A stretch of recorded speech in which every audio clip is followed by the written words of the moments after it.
কি যে হ'ব নহয়, মই বস্তু বাহনিবোৰ যিমানে সামৰিছো সিমানে মোৰ ভয়হে লাগিছে। এইজনীক ঘৰলৈ চপাই ল'লে মোৰ বাৰু কি হ'ব? ককাইটোৱে এনেই ভনীয়েক বুলিলে পাগল। এতিয়া তাইক আমাৰ লগত লৈ যোৱা মানে মোৰ দেখোন তাত কোনো গুৰুত্বই নাইকিয়া হৈ যাব। এটা কাম কৰোঁ, তাইক বস্তু বাহিনী অলপ মানে সামৰি ল'বলৈ কওঁ, মাজতে আহি লৈ যাম বুলি ক'ম। কিন্তু তাইক বৰ বেছি বিশেষ দিন ৰাখিব নোৱাৰিম। কিবা এটা চক্ৰান্ত কৰি হ'লেও তাইক আকৌ ইয়ালৈকে পঠাই দিব লাগিব। গৰিমা, বয় বস্তুখিনি সামৰা হ'লনে? সোনকাল কৰা আকৌ, সোনকালে ইয়াৰ পৰা ওলালেহে আমি গধূলি হোৱাৰ আগত ঘৰ পাম। বৰ বিশেষ বস্তু বাহনি সামৰিবলগীয়া নাই আৰু, মই সামৰি অলৰেডি শেষেই কৰিছোঁ। তুমি যোৱাচোন, ছোৱালী দুজনীয়ে কিবা কৰিছে কাজিয়াই কৰিব। গতিকে তুমি আমি ৰেডি নোহোৱালৈকে তাহাঁতৰ লগতে থাকাগৈ। ঠিক আছে দিয়া, মই তেতিয়া মাইনা দুজনীৰ ওচৰলৈকে যাওঁ। ৰীমা, ঐ ৰীমা, তুমি কি কৰি আছা? চাওঁ এইফালে আহাচোন। এই বাকচটো ভালদৰে ভৰাই লোৱাচোন। এইটো কিহৰ বাকচ ৰীমা? এইটোত কি আছেনো? সেই বাকচটো বহুত মূল্যৱান। ইয়াত বহুত মূল্যৱান কেইপদমান অলংকাৰ আছে, যিখিনি দাদাৰ লগতে বিয়াৰ পাছত অচিন্তই দিয়া। এইখিনিয়ে মোৰ বিপদৰ সময়ত বহুত সহায় কৰিব। গতিকে এইখিনি লগতে লৈ যোৱাটো ভাল হ'ব। তুমি এইখিনি ভালদৰে ভৰাই লোৱাচোন। এইটো দেখোন বিৰাট ভাল খবৰ। মই অনুমান কৰিছোঁ এই বাকচটোত লাখ টকাৰ সামগ্ৰী আছে। গতিকে চলে বলে কৌশলে এই বাকচটো মই নিজৰ কৰিব লাগিব। তাৰ বাবে মই ৰীমাৰ আগত যদি ভাল হৈ থকাৰ অভিনয় কৰিব লাগে তাকো কৰিম। কিন্তু এই বাকচটো মই ৰীমাৰ পৰা সৰুকুৱাইহে এৰিম। ইয়াততো গৌৰৱে দিয়া অলংকাৰো আছে, আৰু গৌৰৱৰ পত্নী হিচাপে সেইখিনি অলংকাৰত অধিকাৰ মোৰো আছে। গতিকে সেইখিনি অলংকাৰ মই মোৰ নিজৰ কৰি ল'ব লাগিব। কি ভাবিছানো? নাই ৰীমা, মই একো ভবা নাই। ৰীমা, আৰু এটা কথা, তোমাৰ সকলোখিনি কাপোৰ পেকিং কৰা নাই। এতিয়া এইখিনিকে লৈ যাওঁ নহয় জানো? আকৌ কোনোবা এদিন আহি বাকীখিনি লৈ যাব পৰা হ'ব। তুমি ঠিকেই কৈছা এই ঘৰটোলৈ মাজে সময়ে আহি অকণমান চোৱা চিতা কৰি যাব লাগিব। তেনেকৈ আহোঁতে প্ৰয়োজনীয় কিবা বস্তু লাগিলে লৈ যাব পৰা হ'ব। এতিয়া বাকচটো দিয়া, মই ভালদৰে ক'ৰবাত সোমোৱাই লওঁ। এই ৰীমাজনীৰ পৰা বাৰু বাকচটো কেনেকৈ সৰকাব পৰা হ'ব?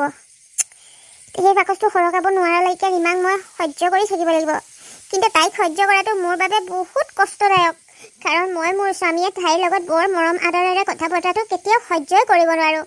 এতিয়া কি কৰোঁ বাৰু? ৰীমা, শুনাচোন। মাতিছিলা? ৰীমা, মই তোমাক কথা এটা ক'বলৈ মাতিছিলোঁ। মানে ধৰা, তোমাৰ খবৰ ল'বলৈ মিতিৰ কুটুম কোনোবা আহিব নিশ্চয়। আৰু পাৰিলে তুমি তেখেতলোকক তোমাৰ ৰুমলৈকে নি কথা বতৰা পাতিবা। মানে মই ড্ৰয়িং ৰুমটো বেছিখিনি সময় তলাই মাৰি থওঁ। বৰ বেছি দৰকাৰ নহ'লে সেইটো খুলি নিদিওঁ। তাত বহুত কিছুমান সামগ্ৰী আছে। তাতে মাইনা দুজনী সোমাই কেনেবাকৈ বস্তু ভাঙিবলৈ হ'লে সৰ্বনাশ হ'ব। গতিকে সেইটো মই তলা মাৰিয়ে ৰাখিম। কোনোবা আহিলে তুমি তোমাৰ ৰুমলৈকে লৈ যাবা। হ'ব। এতিয়াৰ পৰা কোনোবা মোৰ খবৰ ল'বলৈ আহিলে মই বাৰু তেখেতলোকক মোৰ ৰুমলৈকে লৈ যাম। তুমি এই বিষয়ে অকণমানো চিন্তাই নকৰিবা। ঠিক আছে, যোৱা।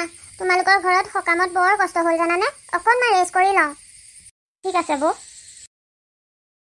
মা, মোৰ পিজ্জা হ'লনে? মনে মাইনা, মনে ইমান কিয় চিঞৰিছা? চাওঁ ওচৰলৈ আহাচোন। আজি এনেকৈ কিয় কৈছা? মইতো সদায় তোমাক এইদৰেই কওঁ।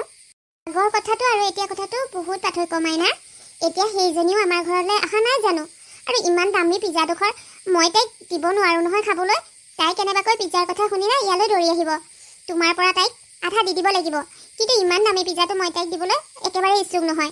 এনেই বয় বস্তু ইমান দাম, দুজনীকৈ মানুহ পোহপাল দিয়ে আছোঁ। এতিয়া আকৌ তোমালৈ অনা বস্তুবোৰ ভাগ কৰি মই খুৱাব নোৱাৰোঁ নহয়। হ'ব বাৰু মা, এতিয়াৰ পৰা মই মনেই ক'ম।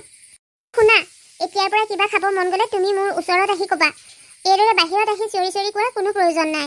আৰু মই তুমি খাব বিচৰা বস্তুটো নি তোমাক ৰুমতেই দিমগৈ। বাহিৰত খোৱাৰো কোনো প্ৰয়োজন নাই। ৰুমতে খালে তুমি শান্তিৰে খাব পাৰিবা। এতিয়া তুমি ৰুমলৈ যোৱা, মই পিজ্জা লৈ গৈ আছোঁ। ঠিক আছে মা, মই তেতিয়া ৰুমলৈকে যাওঁ। তুমি সোনকালে লৈ আহা দেই। মামী, মোৰ বৰ ভোক লাগিছে। কিবা এটা খাবলৈ দিয়াচোন। মামী, তোমাৰ হাতত দেখোন এইটো পিজ্জা। তাৰমানে আজি মোক পিজ্জা খাবলৈ দিবা নেকি মামী? মোৰ ব্ৰেইনৰ কোনো বিকৃতি ঘটা নাই নহয় যে ইমান দামী পিজ্জাটো তোমাক আনি খাবলৈ দিম। আমাৰ টকা গছত লগা নাই। সকলো সময়তে তোমাক দামী বস্তু খুৱাবলৈ।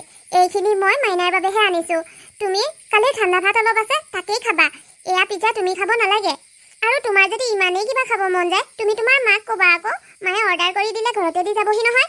মোক ক'বলৈ কোনো প্ৰয়োজন নাই, কাৰণ মই তোমাক এইবিলাক বস্তু আনি খুৱাব পৰা সামৰ্থ্য মোৰ নাই। তুমি তেনেকৈ কিয় কৈছানো? মই তোমাক গোটেই পিজ্জাটো বিচৰা নাই নহয়। তাৰ পৰা অকণমান দিয়া, আৰু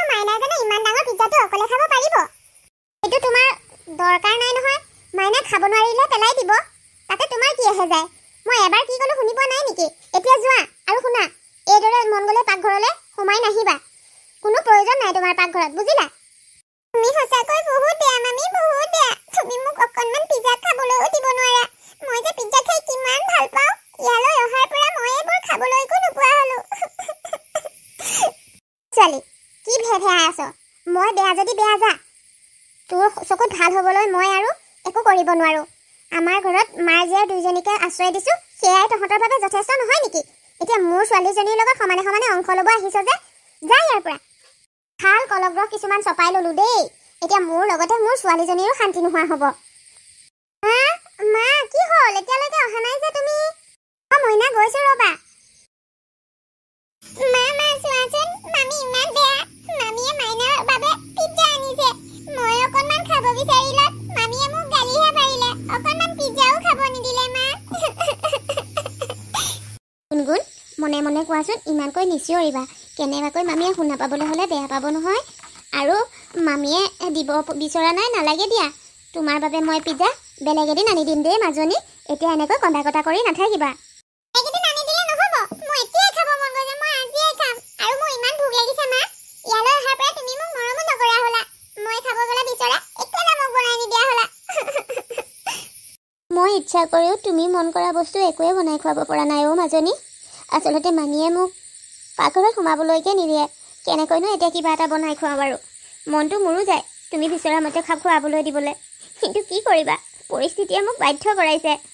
মাজনী, তুমি কান্দি নাথাকিবা, অকণমান ৰ'বা, মই খাবলৈ তোমাৰ বাবে কিবা এটা যোগাৰ কৰোঁ। ইমা, তুমি বাৰু কি মানুহ? ফ্ৰিজতে কালি ঠাণ্ডা ভাত কেইটামান থৈ দিয়া আছে। তুমি ছোৱালীজনীক কালি ভাতকেইটা খুৱাই দিব পৰা নাইনে? তাই চাগে ভোক লাগিছে। নাই মামী, মোৰ যিমান ভোক লাগিলেও মই ঠাণ্ডা ভাত নাখাওঁ। মই দেখোন ঘৰত থাকোঁতে ঠাণ্ডা একো বস্তুৱে নাখাওঁ। ইয়ালৈ অহাৰ পৰা তুমি মোক কেৱল ঠাণ্ডা ভাতকে খুৱাই আছা। মই ঠাণ্ডা ভাত নাখাওঁ, মই আজি পিজ্জাহে খাম। ৰীমা, এটা কথা কওঁ, বেয়া নাপাবা। তুমি তোমাৰ ছোৱালীজনীক বুজাই দিবা যে তাই এতিয়া নিজৰ ঘৰত নাই, যে মন গ'লেই কিবা এটা বনাই খাব পাৰিব। তাই এতিয়া মোমায়েক মামীয়েকৰ ঘৰত আছে। গতিকে সুবিধাত যিখিনিয়ে পায় সেইখিনিকে খাই সন্তুষ্ট হ'বলৈ ক'বা। এনেহেন মূল্য বৃদ্ধিৰ দিনত তোমালোক দুজনীকে এইখন ঘৰত আশ্ৰয় দি খুৱাই বুৱাই ৰাখিছোঁ, এয়াই যথেষ্ট নহয় জানো? অ' বেয়া নাপাবা, সৰু ছোৱালী যে কথাবোৰ ভালদৰে বুজি পোৱা হোৱা নাই। আৰু তাই এইটো বয়সো নহয় যে তাইক মই ঘৰুৱা সকলোবোৰ কথা বুজাই ক'ম। সময়ৰ লগে লগে তাই সকলোখিনি বুজি পাব। বৌ, আৰু এটা কথা, তুমি মোক পাকঘৰত সোমাব কিয় নিদিয়ানো? মই পাকঘৰত সোমাব পাৰিলেও তাই মন যায় কিবা এটা বস্তুটো তাইক মই বনাই দিব পাৰিম। সৰু ছোৱালী, তাইৰোতো মন যায়। বেয়া নাপাবা ৰীমা, সেইটোহে মই কৰিব নোৱাৰিম। এইখন ঘৰত থাকিবলৈ হ'লে মই যিটো বিচাৰোঁ সেইমতেই হ'ব লাগিব। গতিকে বুজিছাই নহয়? বাৰু, মই ঠাণ্ডা ভাতখিনি উলিয়াই দিওঁ, দুইজনীয়ে খাই ল'বা। হ'ব বাৰু বৌ, মোৰ ভুল হ'ল, ক্ষমা কৰি দিবা। মামীয়ে ইমান টানকৈ কথাবোৰ কিয় শুনাই গ'ল? মামীয়ে বাৰু আমাক ভাল নাপায় নেকি মা? মইতো তোমাক সেইবাবেই কওঁ, এইখন ঘৰত যি খাবলৈ পোৱা সেয়াকে খাই সন্তুষ্ট থাকিবা। মিছাতে ইমানখিনি কথা শুনিবলগীয়া হৈছে। মাজনী, অকণমান তুমি মোৰ কথা বুজি পোৱা। মই জানো তুমি নিজেই সৰু হৈ আছা, তোমাৰ এইটো বয়স নহয় যে সকলোবোৰ কথা বুজি পাবা। কিন্তু মাজনী, পৰিস্থিতিটো এইটো যে এই কম বয়সতে তোমাক মই কিছুমান শিক্ষা দিবলৈ ল'ব লাগিব। মা বেয়া নাপাবা, আজি পৰা এনেকুৱা নকওঁ। কিন্তু মা, মোৰ বৰ ভোক লাগিছে অ'। ঠাণ্ডা হ'লেও লৈ সাগৰ যোৱা, মই ঠাণ্ডা ভাতকেই খাম। ঠিক আছে মাজনী, ৰ'বা, মই ভাতখিনি আলৈকে লৈ আহোঁগৈ।